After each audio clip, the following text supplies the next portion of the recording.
Hi friends, welcome to Ganga Spoken English class. Today we learn was and where. Let's see what are the sentences. Were you out shopping yesterday? ನೀನು ನಿನ್ನೆ ಹೊರಗಡೆ ಖರೀದಿಗೆ ಹೋಗಿದ್ದೀಯಾ? Were you out shopping yesterday? ನೀನು ನಿನ್ನೆ ಹೊರಗಡೆ ಖರೀದಿಗೆ ಹೋಗಿದ್ದೀಯಾ? Next, yes sir, I was. ಹೌದು ಸರ್, ನಾನು ಮಾರ್ಕೆಟ್ಗೆ ಹೋಗಿದ್ದೆ. ಓಕೆ, ಹೌದು ಸರ್, ನಾನು ಮಾರ್ಕೆಟ್ಗೆ ಹೋಗಿದ್ದೆ. Next one, were you reading a book while walking? ನೀನು ನಡೆಯುತ್ತಾ ಒಂದು ಪುಸ್ತಕವನ್ನು ಓದುತ್ತಿದ್ದೀಯಾ?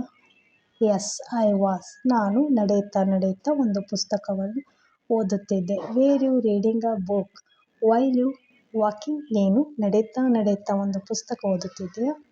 Yes sir, I was. ನಾನು ನಡೆಯುತ್ತಾ ಒಂದು ಪುಸ್ತಕವನ್ನು ಓದ್ತಾ ಇದ್ದೆ.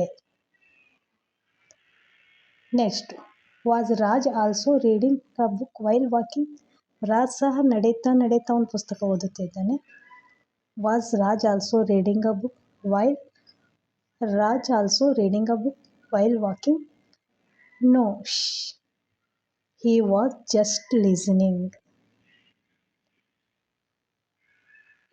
ಶಿ ಇದೆ, ಅದು ಹಿ ಆಗಬೇಕು. He was just listening. ಇಲ್ಲ, ಅವನು ಅದನ್ನು ಕೇಳುತ್ತಿದ್ದನು. Was your aunt singing at your house? ಮನೆಯಲ್ಲಿ ನಿಮ್ಮ ಅತ್ತೆ ಹಾಡುತ್ತಿದ್ದರೆ? Was your aunt singing at your house? ಮನೆಯಲ್ಲಿ ನಿಮ್ಮ ಅತ್ತೆ ಹಾಡುತ್ತಿದ್ದರೆ?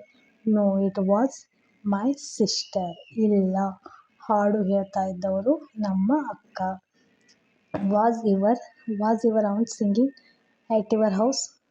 ಮನೆಯಲ್ಲಿ ನಿಮ್ಮ ಅತ್ತೆ ಹಾಡುತ್ತಿದ್ದರೆ? No, it was my sister. ಇಲ್ಲ, ಅದು ನಮ್ಮ ಅಕ್ಕ. Were you reading the newspaper? ನೀನು ದಿನಪತ್ರಿಕೆ ಓದುತ್ತಿದ್ದೀಯಾ? Were you reading the newspaper? ನೀನು ದಿನಪತ್ರಿಕೆ ಓದುತ್ತಿದ್ದೀಯಾ? S I was. ಹೌದು, ನಾನು ಓದುತ್ತಿದ್ದೆ. Were you writing the notes? ನೀನು ನೋಟ್ಸ್ ಬರೀತಿದ್ದೀಯಾ? ಈ ಥರ ನೀವು ಸೆಂಟೆನ್ಸ್ ಮಾಡಬಹುದು. Thank you friends.